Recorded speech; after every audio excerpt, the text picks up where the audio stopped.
Estação Cidadania, Educação e Desenvolvimento Social na Rádio da Universidade.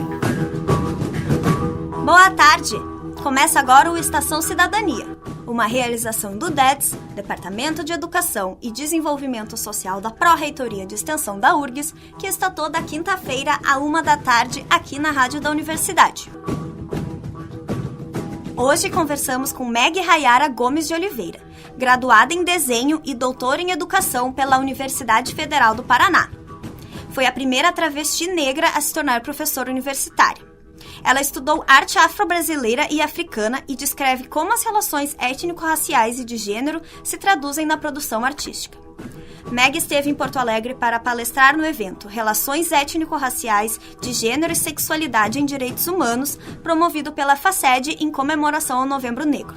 Ela nos concedeu entrevista em 22 de novembro do ano passado. Meg, eu gostaria que tu explicasse melhor essa diferença entre produções artísticas feitas por brancos sobre negros e feita por negros sobre negros. Então, como visualmente isso se traduz assim? Então, vamos pegar, por exemplo, a arte moderna no Brasil. Então, que a gente fala da antropofagia, né? Então, assim, quando eu acreditava realmente que depois do período acadêmico a gente ia ter o período modernista e pronto, assim, sabe? Assim, termina um ciclo, começa outro. E tem um momento, e tem uma parte, assim, um período de gestação dessa arte moderna e tem uma presença de artistas negros muito grande, né? Então, assim, o primeiro nome o nome de artista negro que é um dos mais conhecidos no Brasil é o Aleijadinho. E para muitas pessoas, ele não é negro porque ele tem um pai branco, essa história toda, né? Então, a forma que o Aleijadinho ele vai retratar os santos, né, católicos, eles não são brancos, eles não são pessoas com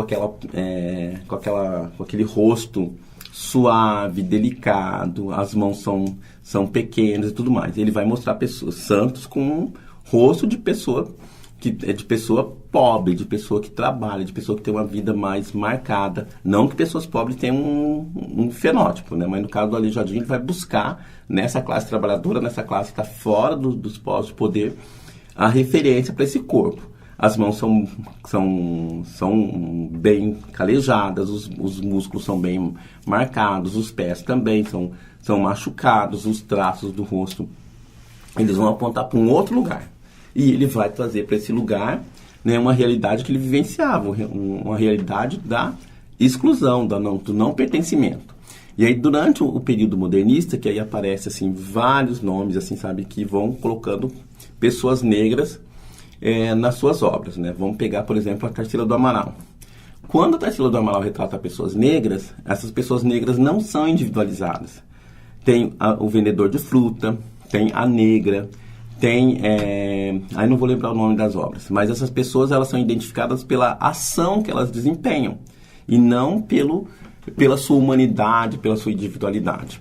Aí no mesmo período, logo na sequência, tem uma produção gigantesca do Cândido Portinari, onde ele vai reforçar essa ideia de que o corpo negro é um corpo preparado e pensado para o trabalho braçal.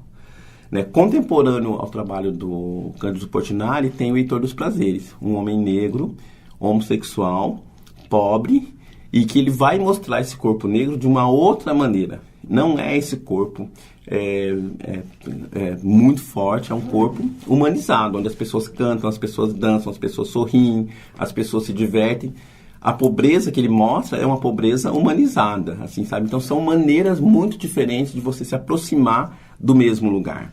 Né? Para ele, esse corpo negro é um corpo que circula, que transita, e ele pode exercer diversas funções. E para alguns artistas brancos, esse corpo está presente de uma forma muito demarcada. É aquele corpo que vai executar a atividade pesada. Sabe? Então, assim, são essas questões que eu problematizo. Assim. Mas tem uma quantidade grande de pessoas negras nessa condição? Claro que tem. Mas não é só isso. Sabe? Da mesma forma que a gente questiona a obra feita. É o corpo feminino retratado por homens e o corpo feminino retratado por mulheres.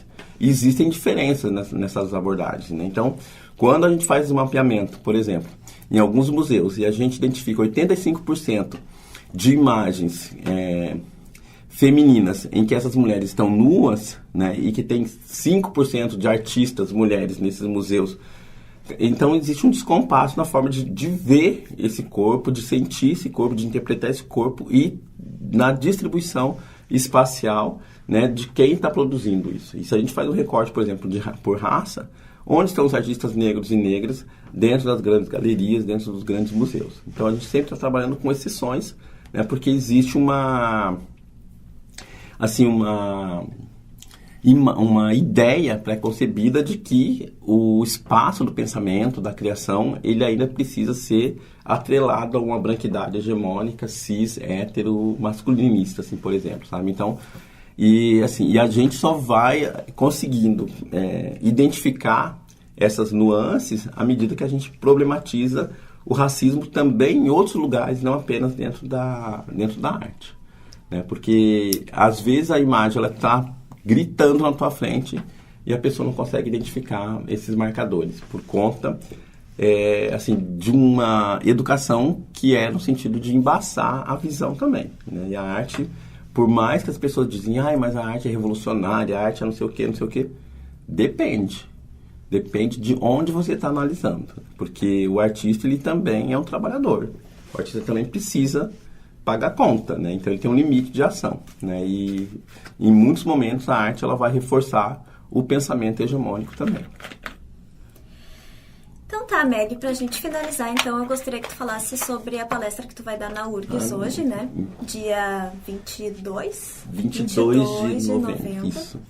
Então, hoje eu vou falar um pouquinho sobre a arte, né? Sobre a representação da população negra na arte, principalmente na arte brasileira. Vou também falar um pouquinho da arte africana, da arte contemporânea. E em todos esses momentos eu faço esse recorte de gênero, inclusive trazendo para esse lugar a presença de corpos LGBTs também dentro dessa obra. Na obra tradicional africana a gente também vai encontrando corpos trans, né, que também são silenciados, né, e falar um pouquinho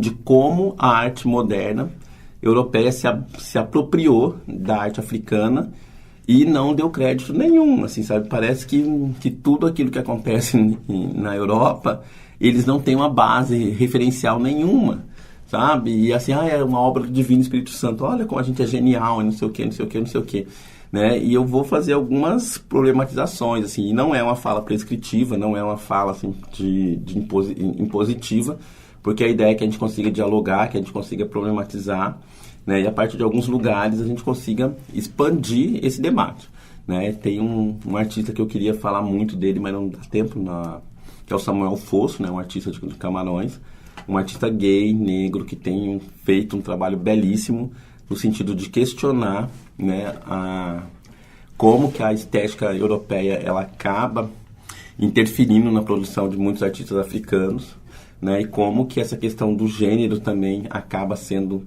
imposto a partir de uma visão ocidental, onde os múltiplos corpos, os múltiplos sujeitos que fogem a essa marca de corpo hegemônico, como que eles acabam sendo perseguidos também, sabe? Então tem várias questões que a gente pode usar como pano de fundo para trazer a questão estética e a questão racial pro debate, assim, sabe? Vai ser... Assim, eu coloquei bastante coisa, não sei se vou dar conta de costurar tudo isso, mas a ideia também é jogar a bola e o pessoal que carrega ela para onde quiser fazer gol, tudo bem, se quiser levar para casa, leva, né? Porque, assim, a ideia é trazer possibilidades para pensar a questão racial a partir de vários lugares. E como eu te falei, não consigo falar de pessoas sem fazer o recorte de gênero, identidade de gênero, orientação sexual, né? E, enfim, e colocar também, assim, acender algumas chaminhas no sentido de pensar o porquê da não presença de pessoas trans nesse espaço, né? Porque que a gente é tão poucas dentro do espaço acadêmico, né? Porque eu não sou um ser iluminado, eu não sou a travesti mais inteligente, mais poderosa, mais sabida do planeta, né? Mas, assim, eu consegui usar estratégias que funcionaram. né? E pensar qual que é o papel da universidade também, né? Por que a gente não tem outras doutoras travestis negras, né, circulando por aí, assim, sabe? Então tem várias questões que vão atravessar, né, e assim, questionar o movimento negro também, né? Qual que é o papel dele com relação ao genocídio da população de travestis transexuais, né? O Brasil é o país que mais mata travestis transexuais no mundo. A nossa expectativa de vida é 35 anos. Eu já estou fazendo hora extra aqui na Terra, estou perturbando já há mais tempo e espero continuar perturbando mais tempo, assim. Então vai ser mais uma conversa, né, e trazer bastante pontuações, assim, para que consiga fazer com que algumas pessoas se sintam motivadas a pensar a respeito, a gente trocar figurinha, enfim, vai ser uma conversa, assim, eu acho. Né? Então tá, Meg, muito obrigada pela tua presença na Estação Cidadania. Foi ótimo conversar contigo sobre arte, sobre transexualidade, raça, enfim. Muito obrigada. Eu que agradeço, né? E assim, depois, não sei se você vai estar por lá, mas depois,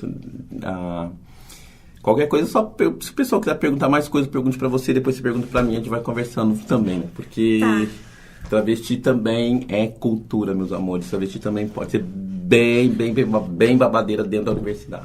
E pode ser tema de questão do Enem, né? Com certeza. Isso mesmo, meu amor. Pajubá não é qualquer coisa, né, meu amor, né? Teve muita gente que ficou enfurecida. Não sabia o que era Amapô, não sabia o que era Picumã. Pergunta pra travesti, que a travesti responde, bem, que estamos aí pra isso, tá? Arrasou. Obrigado.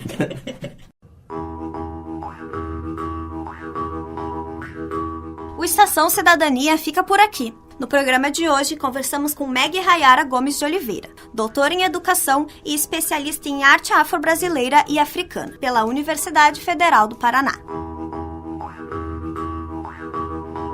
Estação Cidadania é uma realização do DETS, com a apresentação de Mariana Barcelos, gravação e edição de Jefferson Gomes.